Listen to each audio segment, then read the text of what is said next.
الحمدللہ. اب اس کی اہمیت اور عظمت پر غور کیجیے. حمد کے معنی ہمارے ہاں اردو تراجم میں تعریف اللہ کے لیے ہے. یہ بہت ہی ناقص ترجمہ ہے. حمد اصل میں دو چیزوں کا مجموعہ ہے، شکر اور ثنا. دونوں چیزوں کو جمع کریں گے تو حمد بنے گا. اور یہ لفظ ہمارے دین کے اعتبار سے نہایت اہم ہے، نہایت اہم ہے، نہایت اہم. بدقسمتی سے اس کا حق ادا نہیں کیا جاتا غور و فکر کا. دیکھیے یہ لفظ کتنا اہم ہے کہ حضور کے نام جو ہے وہ اسی سے ماخوذ ہے. محمد، احمد، حامد، یہ تمام نام حضور کے جو ہے اسی حمد سے ہیں. اس امت کو نام دیا گیا حمادون. یہ جو امت ہے محمد کی صلی اللہ علیہ وسلم حمادون ہے. اور قیامت کے بارے میں آتا ہے میدان حشر میں حضور فرماتے ہیں لواء الحمد بیدی، حمد کا جھنڈا میرے ہاتھ میں ہوگا. وہ جو دربار لگے گا آخرت کا، یوم قیامت کا، خدا خود میر محفل بود اندر لامکاں خسرو، یہ شعر جو ہے، اور محمد شب محفل بود شب جائے کہ من بودم، کہ رات جو میری کیفیت تھی اور جس حال میں رہا ہوں تو وہ یہ ہے کہ اللہ تعالیٰ اس محفل لامکانی کے صدر تھے. خدا خود میر محفل بود اندر لامکان، یہ کسی مکان میں نہیں ہوا، مکان لامکان، اور محمد شب محفل بود شب جائے کہ من بودم. لیکن یہاں جو حدیث میں نقشہ کھینچا گیا ہے، جب دربار اخروی لگے گا، عدالت لگے گی آخرت کی، تو وہاں پر ایک جھنڈا ہوگا لواء الحمد، اللہ کی حمد کا جھنڈا، اور وہ حضور کے دست مبارک میں ہوگا لواء الحمد بیدی. اچھا، اسی طرح ایک بڑی عجیب بات حضور نے فرمائی ہے کہ اس دن میں اللہ کی حمد بیان کروں گا. اب یہ جو دربار لگے گا اللہ تعالیٰ کا، تو پہلے اللہ تعالیٰ کی حمد و ثنا ہوگی نا. یہ حمد و ثنا کرنے کا مقام اور مرتبہ کس کو حاصل ہوگا؟ محمد الرسول اللہ کو. لیکن حضور فرماتے ہیں اس دن میں اللہ کی جو حمد بیان کروں گا وہ آج نہیں کر سکتا. کیا وجہ؟ دیکھیے حمد کا سارا دار و مدار آپ کی اپنی انڈرسٹینڈنگ اور اپریسیشن پر ہے. کسی شے میں کتنا حسن ہے ہر شخص اس کا ادراک نہیں کر سکتا، اس کے لیے بھی صلاحیت درکار ہے. کوئی کسی مصور کی پینٹنگ ہے، اس پینٹنگ کے اندر کیا کیا محاسن ہیں وہ کوئی ماہر جو ہے مصور جو اس فن سے واقف ہے وہی جانتا ہے. اور جتنا کوئی شخص جانتا ہے اتنی ہی پھر وہ تعریف کر سکے گا. اگر اس کا اپنا اعتراف، اپنا ادراک، اپنا احساس، اپنا شعور محدود ہے تو تعریف بھی محدود ہوگی. اور اگر اس کا ادراک، اس کا شعور یہ اگر وسیع ہے تو اسی طریقے سے حمد کے اندر اور تعریف کے اندر بھی وسعت پیدا ہو جائے گی. تو میدان حشر میں اللہ تعالیٰ کی معرفت کے جو ڈائمنشن سامنے آئیں گے جو اس دنیا میں نہیں ہیں، میدان حشر میں تو وہ آئیں گے، کھلی آنکھوں سے ہم دیکھ رہے ہوں گے. لہذا اس روز حضور فرماتے جو حمد میں اس دن کروں گا وہ آج نہیں کر سکتا. اچھا غور کیجئے ایک اور بات پر.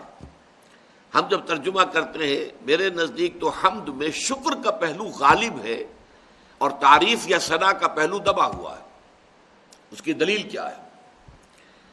آپ کو معلوم ہے کہ حضور کے معمولات میں ادعیہ مسنونہ کی بڑی اہمیت ہے، اور ذکر کثیر کا سب سے بڑا ذریعہ یہ ہے. ذکر کثیر، وَاذْكُرُوا اللَّهَ ذِكْرًا كَثِيرًا لَعَلَّكُمْ تُفْلِحُونَ، اللہ کا ذکر کثرت سے کرو. اور کہا جاتا ہے قیاماً وقعوداً وعلیٰ جنوبہم، کھڑے ہو کر، بیٹھے ہوئے، لیٹے ہوئے اللہ کا ذکر کرو. اس کی بہترین شکل کیا ہے؟ دنیا کا ہر کام کرتے ہوئے اللہ کی حمد کرو، اللہ سے دعا کرو، اللہ کا شکر ادا کرو. چنانچہ دیکھیے آپ بیت الخلاء سے باہر نکلے، اگر نجاستیں جو ہے جسم سے فضلات نکل گئے، طبیعت کے اندر ہلکا پن ہوتا ہے، ایک انشراح ہوتا ہے. اس وقت کا ورد کیا ہے؟ الحمدللہ الذی اذھب عنی الاذی وعافانی. اب یہ مقام شکر ہے. اگر یہی فضلات جسم میں رہ جائیں، قبض شدید ہو جائے، کیا حشر ہوگا انسان کا، کیا کیفیت بیتتی ہے انسان پر. پیشاب رک جائے، کیا قیامت آتی ہے انسان پر. اگر اس کا احساس و ادراک ہو تب یہ جو لفظ نکلے گا الحمدللہ الذی اذھب عنی العذا وعافانی، کل شکر اس اللہ کے لیے ہے جس نے مجھ سے ان اذیت بخش چیزوں کو دور کر دیا. یہ اگر میرے جسم میں رہ جاتی تو اذیت کا، برس کا، بیماری کا موجب ہوتی، انہیں دور کر دیا اور مجھے عافیت بخشی. عافانی. صبح آنکھ کھلی، الحمدللہ الذی احیانی بعد ما اماتنی والیہ النشور، کل شکر اس اللہ کا ہے جس نے مجھے پھر زندگی عطا کر دی اس کے بعد کہ مجھ پر موت طاری کر دی تھی. نیند جو ہے وہ موت کی بہن ہے، آدھی موت ہے. تو گویا کہ صبح اگر اٹھے ہیں تو ایک نئی زندگی ملی ہے. تو چنانچہ جو بندہ مومن ہر صبح کا آغاز اس دعا سے کرتا ہو، الحمدللہ الذی احیانی بعد ما اماتنی والیہ النشور، اس اللہ کا شکر ہے جس نے مجھے زندہ کیا اس کے بعد کہ مجھ پر موت طاری کر دی تھی اور اب اسی کی طرف لوٹ جانا ہے. تو ایک صبح آنی ہے، صبح قیامت.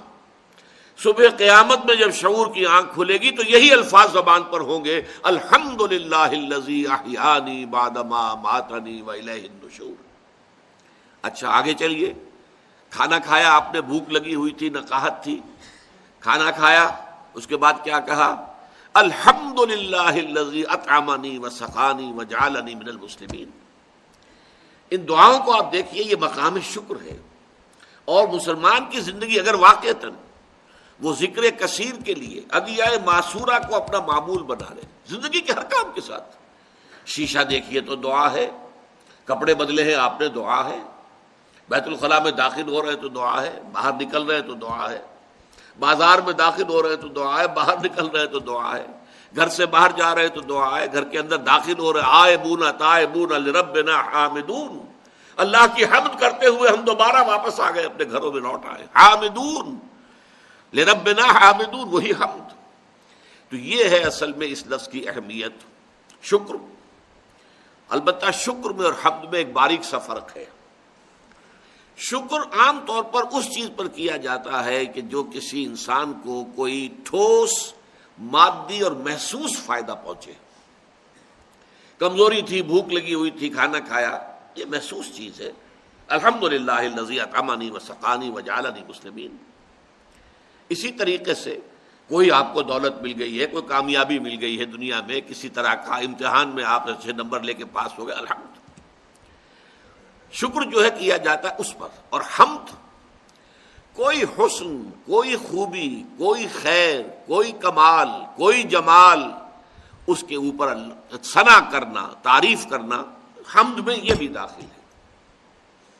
تو شکر صرف محسوس، مادی اور ٹھوس کسی شے پر جس سے کہ انسان کو فائدہ پہنچاؤ، جبکہ حمد میں شکر کے علاوہ یہ بھی شامل ہے کہ اگر کہیں کوئی حسن ہے، کوئی جمال ہے، کوئی کمال ہے، کوئی خیر ہے، تو اس کا کوئی پرفیکشن کا کوئی مظہر ہے تو اس کی بھی حمد کی جائے گی.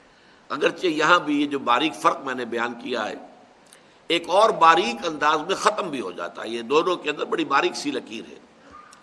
اس کے لیے ورڈز کی جو ایک نظم ہے ڈیفوڈلز، اس کا میں حوالہ دیا کرتا ہوں کہ شاعر نے نقشہ کھینچا ہے اس میں کہ میں ایک شام گھوم رہا تھا ایسے ہی، اور ایک پہاڑی سی راستے میں آ گئی، میں اس کے اوپر چڑھا، اس پہاڑی کی چوٹی پر پہنچا تو دوسری طرف جو وادی نظر آئی مجھے، اس میں ایک عجیب منظر میں نے دیکھا.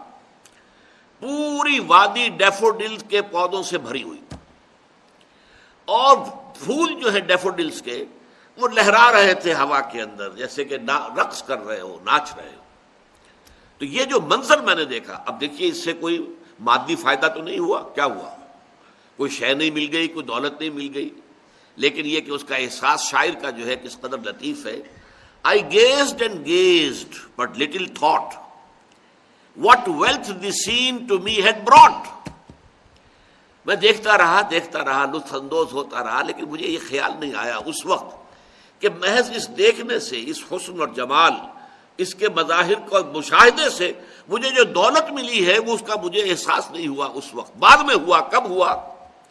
For oft when on my couch I lie, in vacant or in pensive mood, they flash upon that inward eye, which is the bliss of solitude, and then my heart with pleasure fills and dances with the daffodils.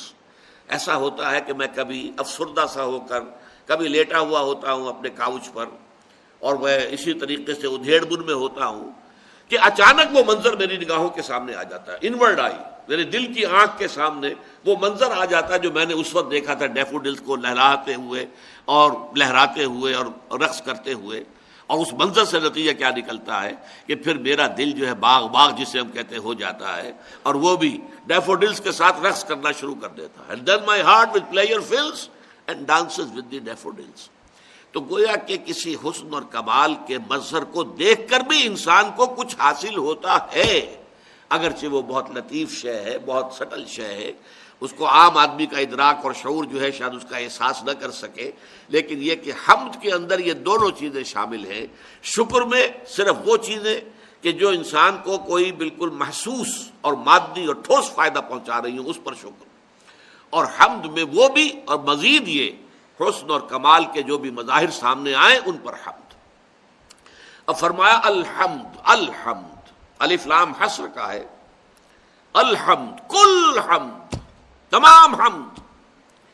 یہ توحید کا بہت بڑا کلمہ ہے، اس لیے کہ جو بھی ہمیں کوئی خیر نظر آ رہا ہے، خوبی نظر آ رہی ہے، حسن نظر آ رہا ہے، جمال و کمال نظر آ رہا ہے، اس سب کا منبع ذات باری تعالی ہے.